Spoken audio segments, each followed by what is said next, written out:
Hey, this is John Leon Guerrero. Our guest today is Dan White. Dan has been on the show before. He was a judge in our David Bowie ZZ Top album fight, and he's our friend. He's a fellow Morier. He was introduced to our show and to us through Jay Moore. Today he talks with us on a specific topic. His brother Michael, a U.S. Navy veteran, has several times in the last couple of years visited a woman he met who lives in Iran. On his most recent trip, Michael snapped a photo of himself and his girlfriend and posted it on social media. That action led to his arrest, conviction, and sentence of 10 years in Iranian prison for publishing a personal photograph and insulting the Ayatollah. Of course, that story is more complex than it seems on its surface, and we get into it today with our friend and our guest, Dan White. Lions Rock Productions. This is Jay Moore. This is Greg Proops. This is Jordan Harbinger. This is Dexter from The Offspring. This is Nathan This is East. Sebastian Younger. This is Rick Marotta. This is Stuart Copeland. This is Mick Gillette. This is Andy Summers. Hey, this is Skunk Baxter. This is Gabby Reese. This is Rob Bell. Hey, this is Jon Leon Guerrero. Hey, and this is Pete A. Turner. This is Dan White, and you're listening to the Break It Down Show. And now, the Break It Down Show with Jon Leon Guerrero and Pete A. Turner. Dan White he's our friend, and he's joining us on the Break It Down Show today. As he has before, he's an alumnus of the show, having done an album fight. But today he joins us just for himself, not to discuss an album, and to some degree to discuss his brother. His brother, Michael White, is a 46-year-old Navy veteran who found himself in Iran and was arrested and very recently sentenced to 10 years in prison in Iran for, if I get this right, he was sentenced to 10 years in prison for posting a private photo because he had a photo of himself with an Iranian citizen and posted it on social media. And then he also has insulted the Ayatollah. Is that correct? Yeah. The picture he posted of his girlfriend, I guess, offended him. So that's what he got 10 years for. Wow. So let's back up, though. He's got an Iranian girlfriend, and she's in Iran, and he was there to visit her? Yeah, I would say about 6 years ago, and I'm bad with dates. I just remember he came to me and wanted to borrow some money to travel over there. And initially he wanted to borrow money, and I asked him what it was for, and he told me. I was like, no, that's insane. Just no. And he's been traveling back and forth ever since, on his own dime. And yeah, this last time they picked him up at the airport. He's getting ready to fly to Turkey. So he's been in and out, pretty much traveling on his own free will. And this time, for no reason to suspect, just got picked up. Is that true? Yeah. He's probably been over there probably half a dozen times. Wow. He's been actually flying into, I'm not sure if it's Saudi Arabia, and then crosses over from there. And I think he's flown in a couple of times directly from either Turkey or Saudi Arabia. Aha. That's interesting. I know nothing about that travel path. Pete? Yeah, well, I guess what I can say about that travel path is any path into Iran is treacherous, because any person who's not from Iran, is from the States, is a spy. So you can do it a dozen times, but every time you do it, the awareness of your presence goes up. And all you need is someone to have some intrigue about you, and they'll pay attention, and they'll wait, and they'll snap the trap on you. So 12 times is 12 times too many if you want to avoid getting arrested for being, and I'm not saying that Dan's brother's a spy, but it's not our reality that matters. We're not the ones with the handcuffs, if you understand what I'm saying. Yeah. Yeah. See, originally, the charge was there was a private complaint, and then quote a security-related charge, and they wouldn't specify. All of a sudden, we got word, I believe it was Sunday, that the charges had changed. He had been tried and convicted and sentenced, all in the same hearing. Wow. So a little confusing on how that's happening right now. Well, they do things a little differently over there, that's for sure. Oh yeah, definitely. So in a case like this, Pete, let me ask you, in a case like this, our relationship with Iran, we don't have a diplomatic relationship with Iran. We go through Switzerland, is that right? Yeah, I think that's how we have to do. There's some kind of intermediary, or we're brought in through another way because of our relationship. Yeah. Yeah. Wow. Yeah, Swiss is the Swiss has been the one that's been, you know, doing all the negotiations and stuff. And we actually, my understanding through the State Department was prior to them going public on January 7th, they were pretty close to getting him transferred to Swiss custody. He still would have served time, but I got to imagine a Swiss prison's a little bit better than Iran. Yeah. So let's back up a little bit with your brother because he's had an interesting path before he started getting to Iran. Because you don't just start like by saying I'm going to date a girl in Iran. He was in the Navy. He has cancer right now. And Yes. what kind of cancer? What's his treatment program like? Is he being cared for? He probably is now that the world stage is aware of his incarceration. He was actually misdiagnosed at the Naval Hospital, or actually he was misdiagnosed. I'm sorry, at the VA, and he Okay. ended up going down to the Naval Hospital in San Diego. Had a huge tumor in his neck. I'm assuming it was his lymph node or something, and then got diagnosed. And he was actually in the hospital from about middle of February 2018 to the middle of March 2018, getting just huge bouts of chemo. I actually had, we were planning on relocating out to Arizona about that time. So I went ahead and took about a month off of work and just kind of went out and sat with him the whole time. How does your brother? How do you guys get along? What's your relationship like? It's cordial. I mean, growing up, I'm the middle of seven kids. He's right up above me. He actually turned 47 back on January 24th. I mean, we've always gotten along, up until this whole incident with dating this girl, and I was firmly against it for reasons that it's not her, it's not anything other than the country, and him traveling back and forth.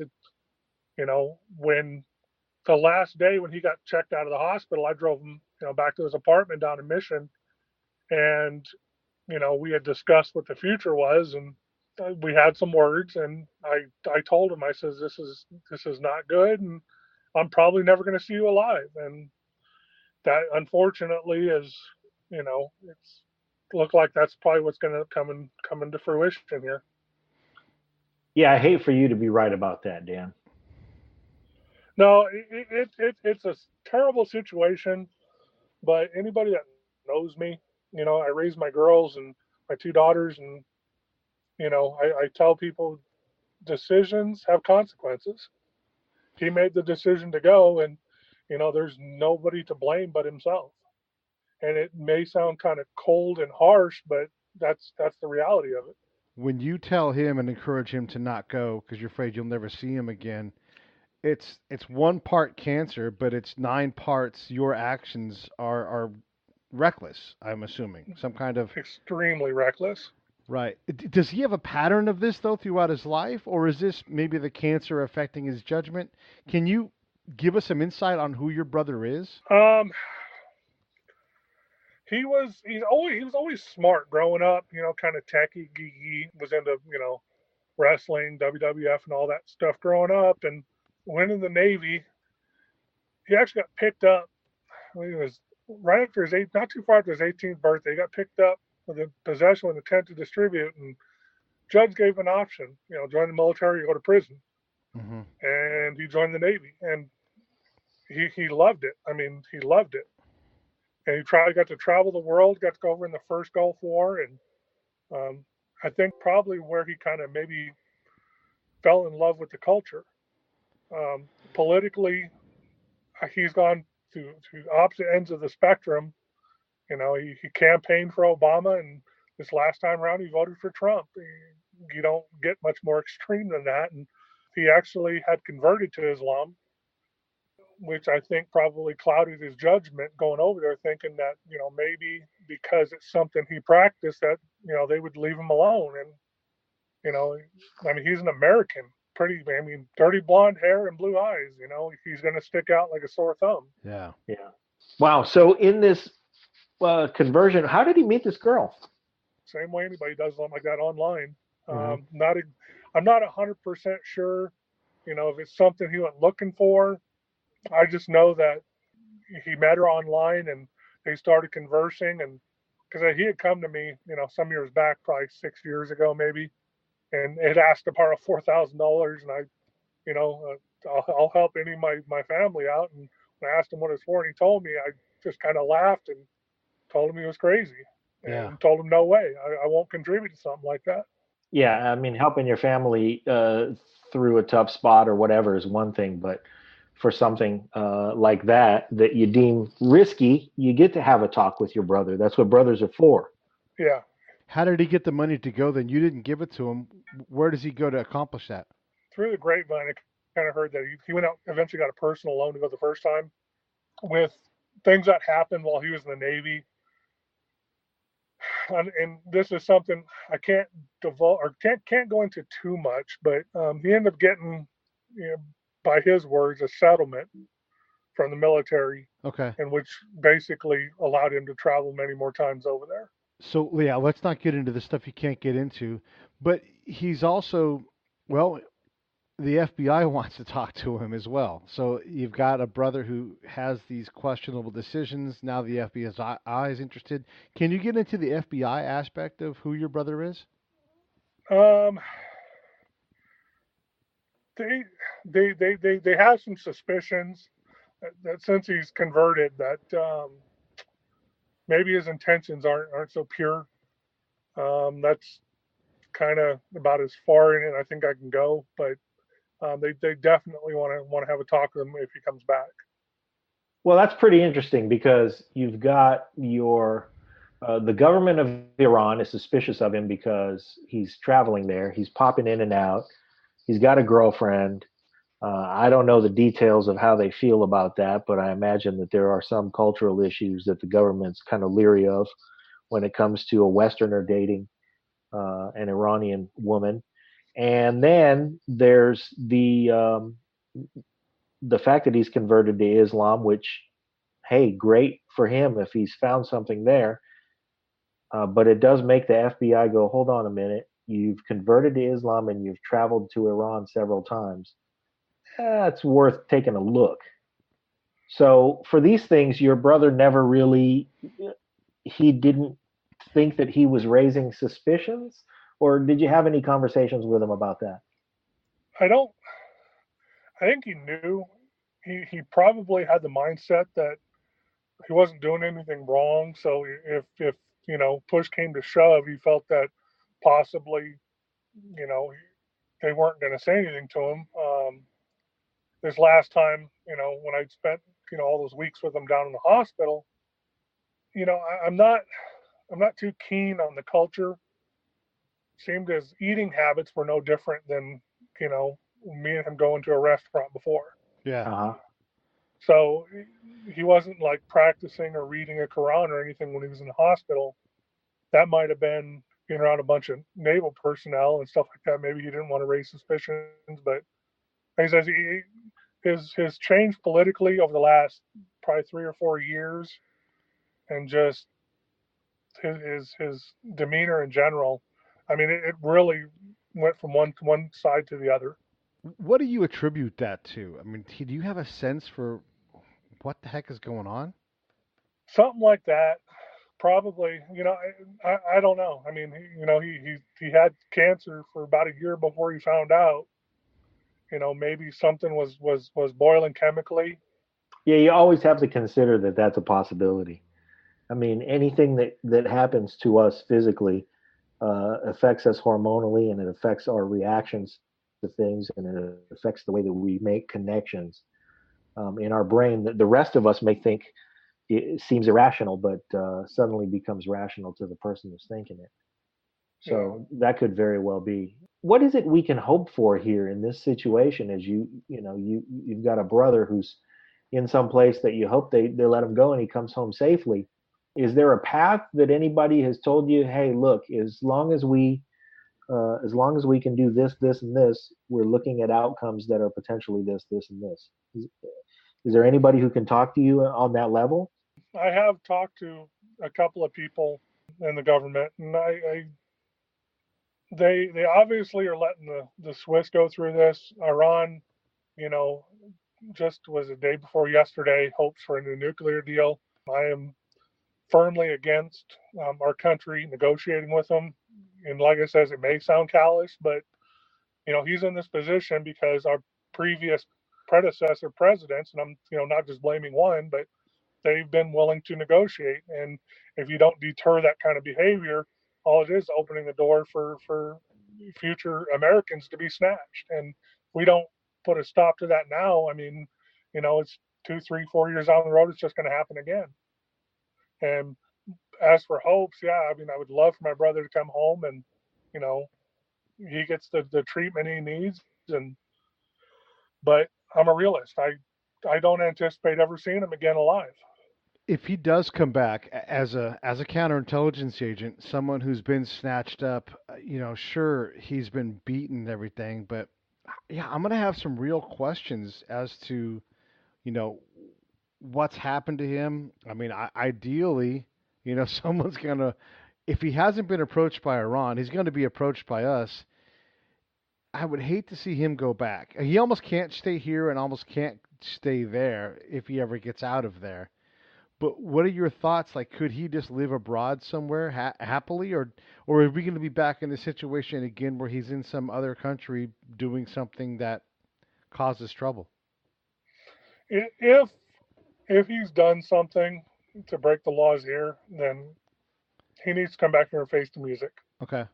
I would rather have him in an American prison than anywhere else for just the fact that he's at least going to get some treatment here, Right. and he's he's here. But this is such a crazy thing. So we're talking to Dan White. He's the brother of the Navy guy you've been reading about in the news, who was arrested, tried, and convicted. 10 years, right, Dan? Got 10 years. 10 years. I know you can't get into the background dealings of what's happening with the Swiss and with us and everything, and trying to work out his deal. But do you think, given a relatively normal jail sentence, can he survive 10 years if he's getting cancer care, or was his cancer such that No, no, there's no way. There's no way. I mean, you know, there's no way. I mean, getting treatment down in the Naval Hospital, he lost probably 50 pounds. Wow. So, and I would imagine our medical care is head and shoulders above pretty much anybody else.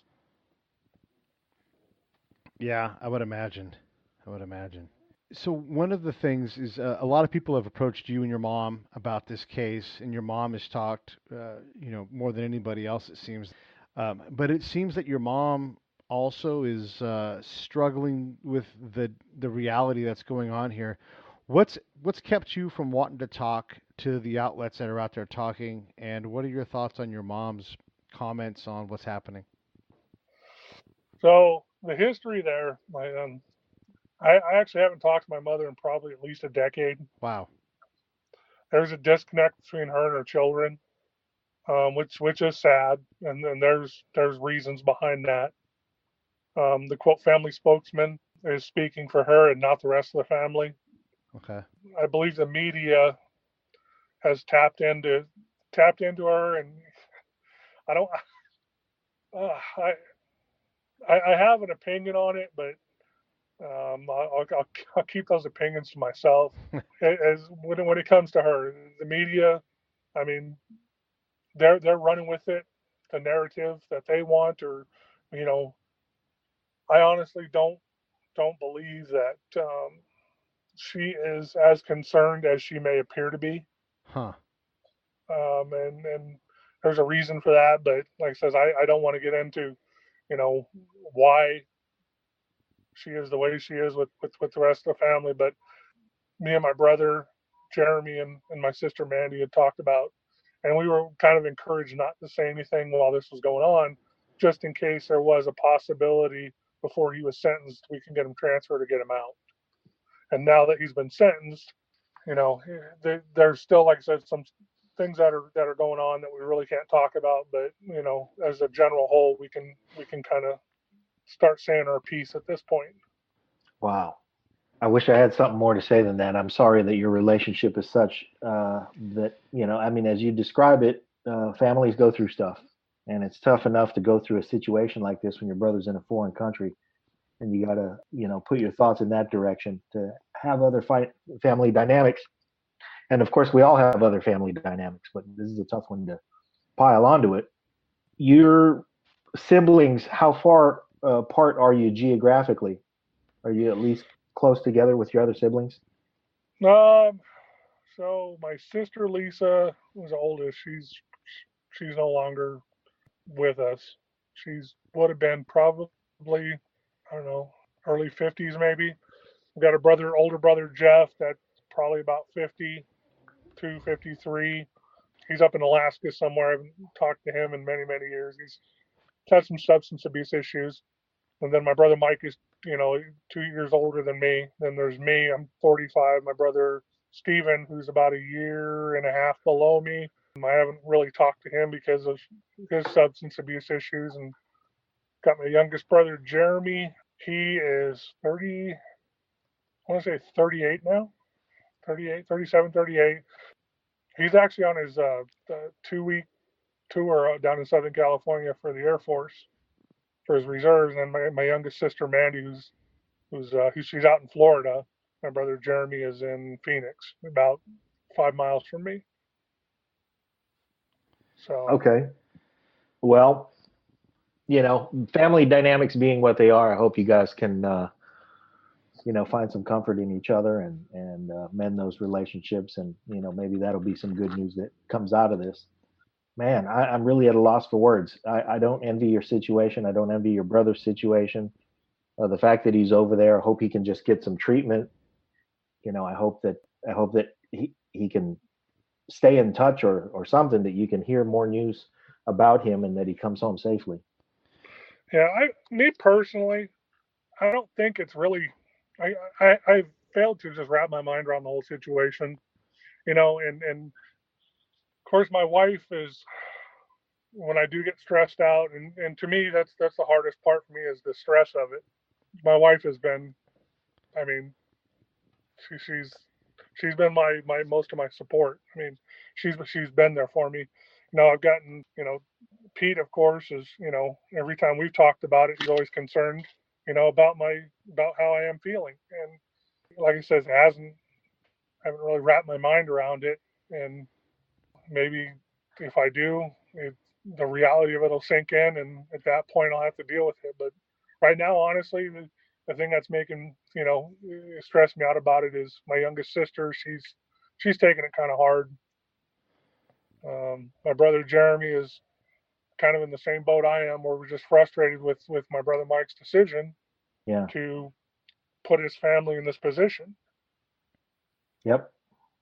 Do you think, does he really care about this Iranian woman? Is he capable of loving someone? I mean, how you know his state of mind as much as anybody who can talk right now.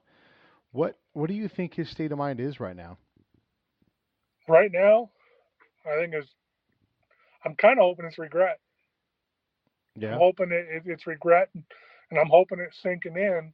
That way, if there is a chance he does come back, that it'll be bad enough that he'll remember it. Wow. Yeah. Damn. I don't know how he can't right now be regretting his decision to go over there.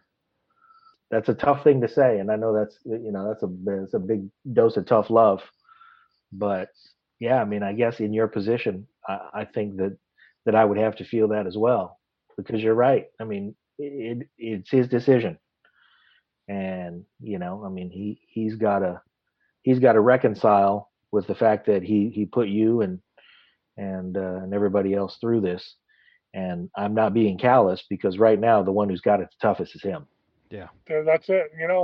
And honestly, I think it was about a day or two after, because this came to light on January 7th. I believe it was a day or two after. was actually listening to your guys' interview with Phil Green.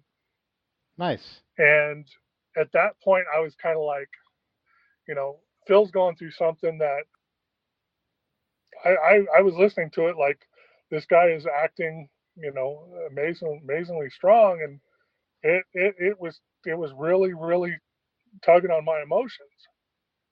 And I realized at that point that, physically I'm fine, mentally I'm fine.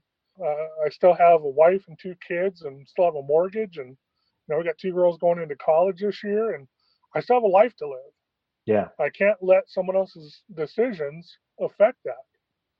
I have a responsibility as a father and a husband first. And Phil's situation, I mean, I have trouble, thinking about that interview now and not just, just wanting to hug the guy. Right. Yeah. We all can, we all can hope we would be as composed and as just composed and put together as Phil is in this situation. But it does give us plenty of perspective. You're right. Your responsibilities. I'm glad that you have a healthy outlook on that fact that you got a couple of daughters and a wife who are counting on you, and you have a life to live, and your responsibilities to them and to yourself. So we'll put those first. We'll hope for the best for your brother. How do you and Pete know each other anyway? I guess through Jay Moore, and the whole Twitter thing, and yeah, I don't know. It's just it's kind of strange how it all evolved, and I'm glad it's evolved the way it has, because I mean Pete, I can't put into words just his concern, for my well-being, and that means a lot to me. Well, this is the thing about all this stuff, Dan, is like your brother's in a situation that's regrettable, and we regret it. He may not have the capacity to regret it, and so until I know otherwise, I'll give him that. But what I do regret is his actions having an impact on his family. That again, I can't imagine he would want this to happen to people that he cares about. And I care about that. I care about you. Heck, I care about everybody. But you're a genuine person. You haven't tried to use this opportunity to grandstand. Can you imagine if LeVar Ball had this unfortunate circumstance? We couldn't get rid of the guy, but that's not how you do things. And I care. I care about you. I'm interested in how your brother, if by some impossible chance, and people are working on it, he was able to come back. Can he have a regular relationship with you or other people? Or is I don't know how you come back from this, and I can appreciate where you're at emotionally, but that doesn't mean I don't want to check in on you and make sure that you know that. This episode of the Break It Down Show is brought to you by Lions Rock Productions. That's us. We publish, evaluate, and develop podcasts just like this one, consult others to build their own, and create associated content and content marketing strategies. So if you're launching or expanding your social media presence, your business or your personal brand, or if you just want to take your media presence to the next level, reach out to us on Twitter at Pete A. Turner or at JohnLG69 at the Break It Down Show. There's 1,000 ways to get a hold of us. Now enjoy the show. And I can appreciate where you're at emotionally, but that doesn't mean I don't want to check in on you and make sure that you know that however you handle this impossible situation is probably going to be fine, because no one has the right answer on how to deal with this. No, you talk about LeVar Ball and his exploitation of his family. I've been probably no less than 40 interview requests. CNN, just so many of them. And I knew, I'd like to talking with my siblings, we knew once this moment had passed where he was sentenced, we could probably open up a little bit. Yeah. And the reason I want to talk to you is because of your sensitivity towards the situation, your thoroughness, and the ability to make your listeners understand that, whether it be, politics, race, whatever, that it was going to come down to just the understanding of the situation. Yeah. Well, we're not trying to sell Cadillacs either, and God bless the folks that want to try to do that. We just want to get to the bottom of the story and understand it and how it's impacted, How does someone go from, serving our country to being arrested in a foreign country for a social media post. And I guess I'll step up on my soapbox a little bit and go, look, our president does weird things. He texts things, he says things that clearly upset the most of the nation, right? But he can say that we have freedom. We don't arrest people for making a social media post. We have a wonderful place to live, and we can't lose sight of that. And for whatever reason, Dan's brother, that's why I wonder about his mental capacity, is to go from this extreme where everybody's got a shot to that extreme where he's essentially done. No one would even care that he put a picture of his girlfriend up on social media here. It wouldn't even register. He might not even get a single like, but he got 10 years over there. And that, it's a little soapboxy, but I don't mind saying we got to get some perspective on what the world is.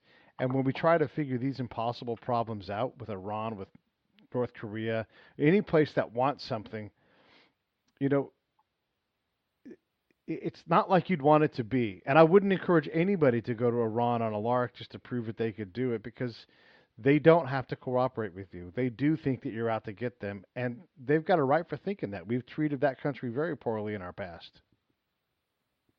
Yeah, yeah.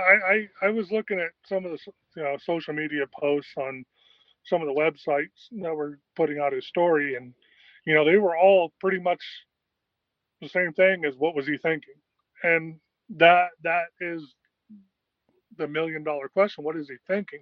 What do you think he's thinking? You know him best. You know, I've been all over this country. I've been on a few dates in my time, and there is there is no there is nothing that could get me to that point where I'm traveling to another country to see a woman. And I say that kind of tongue in cheek, because me and my wife were talking about this, and she's like, "Well, she's up in Canada right now for work." She's like, I don't even want to travel to Canada. I don't, I got to go to Mexico on Wednesday, and I hate those trips. I know that when I go down there on business, that I'm relatively safe, but I also know that making the decision to agree to go, which I don't have to do, that there's a chance I could be murdered down there. Yeah. But it's a decision that my family understands that I don't have to say yes, but it will help myself in my future career. Yeah. But I can't imagine, unless my wife, were put in jail up there in Montreal, I can't see myself going up there. Yeah. What do you want to make sure the world knows about this whole situation, Dan? Like, what are your big thoughts? It's just as simple as think before you act. Really, that's think about. I tell this to my daughters. You guys are going to make mistakes. You got to take a moment and think about the possibilities. Whether it be shoplifting, which, knock on wood, I don't believe they've ever done, or you know any situation in life. Just think about it before you make that decision, and think about how it's not going to affect you. How's it going to affect your family? And the situation with my brother, I think they're probably. I mean, there is a potential that maybe his mental capacity has been compromised. Because of his irrational behavior over the last 6-7 years.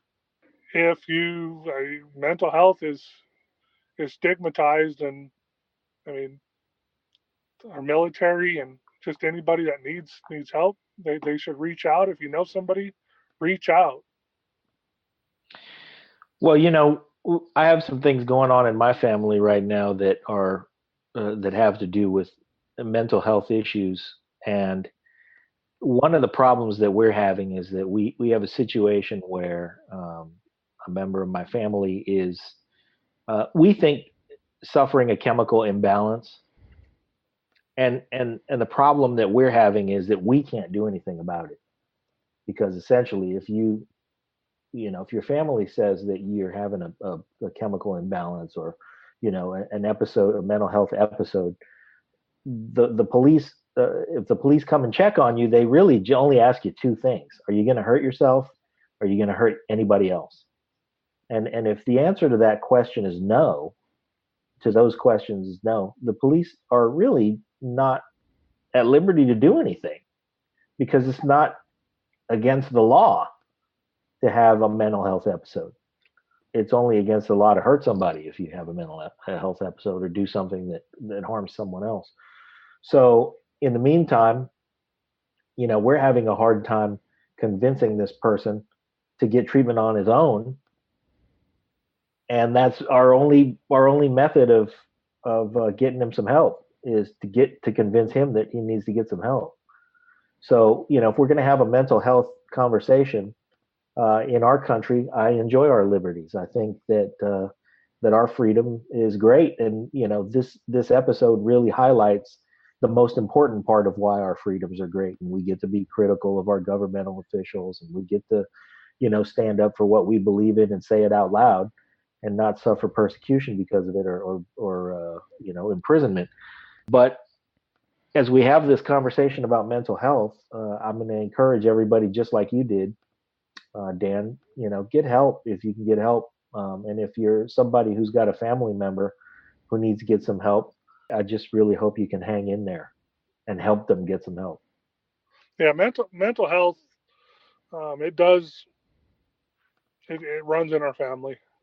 So honestly, it wouldn't surprise me if his mood swing, or his just personality swing, was because of that. And I'm sure the cancer didn't help, and the chemicals that he was ingesting there. But he said this has been going on a long time, so I don't know.